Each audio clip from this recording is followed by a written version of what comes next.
rooftop garden? Well, it's a garden on a roof. Well, we decided to do a rooftop garden because it seemed like a really good idea when Mr. Wickenheiser presented to us, and it seemed like something we could really run with, and something that we could really do, and something that could help the school, and something that could change something. So initially, we tried visiting Helen Schuler, but the lady was busy, so we couldn't interview her or get really any information at all. Oh, so we tried going to 3 greenhouses, but none of them would let us in, and so we're gonna go get Starbucks. And then, then we went again to Helen Schuler a little while later and talked with Corrine, who actually headed the Rooftop Garden program, and she gave us a lot of valuable information, and we interviewed her. Hi, I'm Tomas Jurczyk interviewing. Sorry, what is your name and job? I'm Corrine Putman. I'm the coordinator here at the Helen Schuler Nature Center.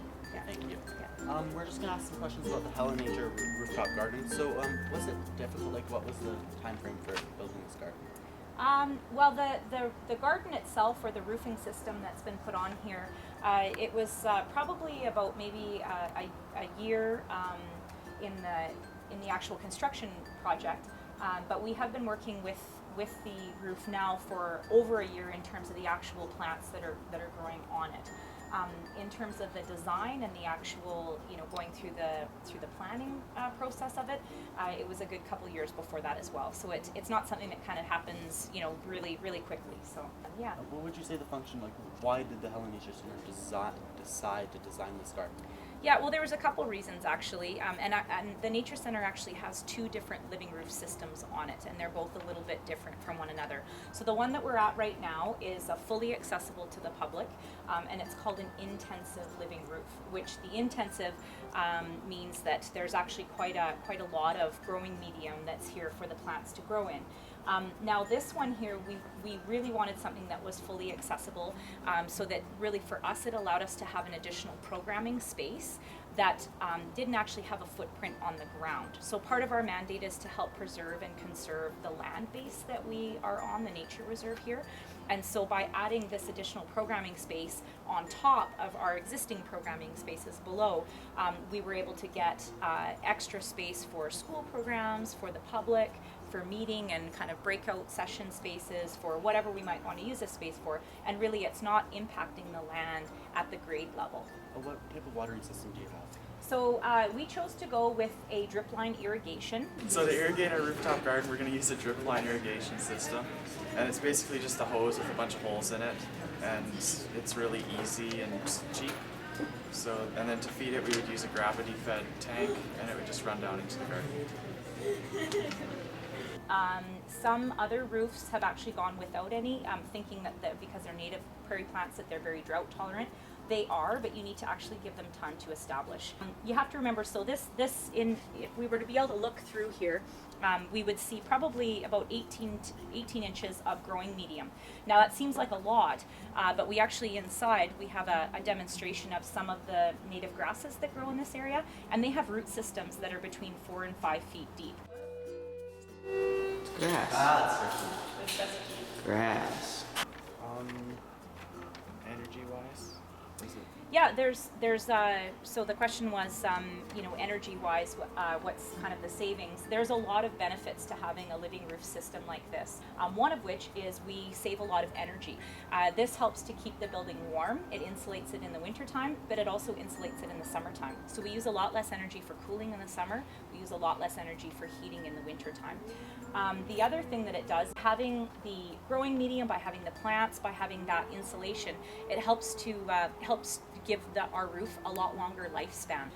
We also have benefits for the environment in terms of this provides habitat. A flat, hard roof surface is really not contributing anything positive in terms of spaces for insects or biodiversity or food growing or whatever that might be that you're looking to do. So what type of fertilizer do you use for these plants? Actually, the plants themselves are grown in what's called a growing medium. So it's actually not soil like what you and I would think of. It's something that's actually manufactured and developed to provide the right kind of nutrient balance and the requirements for plants growing in this kind of condition. So we don't have to add any fertilizer at this time. I'm sure that over a great length of time that we'll probably have to look at adding some things to the growing medium to kind of provide the right optimal conditions.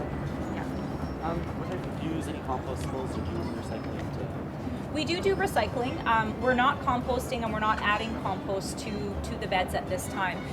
It's really important for people to understand that these living roof systems are quite complex. They're not just a matter of taking a flat roof and just adding soil and planting things in it. There's a whole bunch of parts of the living roof. We have a great sign inside. Productive mat. That's a lot better than what we had planned. Someone write this down. So for us, we wouldn't want to be adding compost at this time because we're not the ones that know what is in that growing medium mix.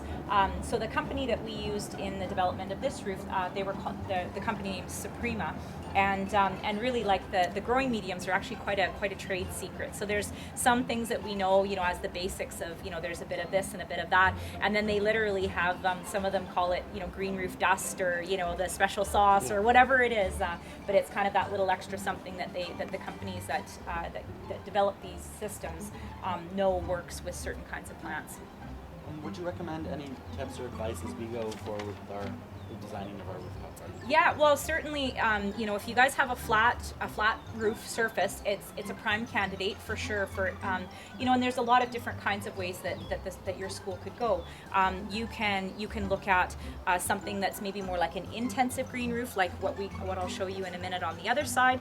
You can look at more just adding almost like planter containers, so that you're doing either raised beds or container gardening. There's a lot of studies that show that adding green spaces on roofs or on balconies or patios, there's tremendous amounts of benefits for society, for people that would be visiting there.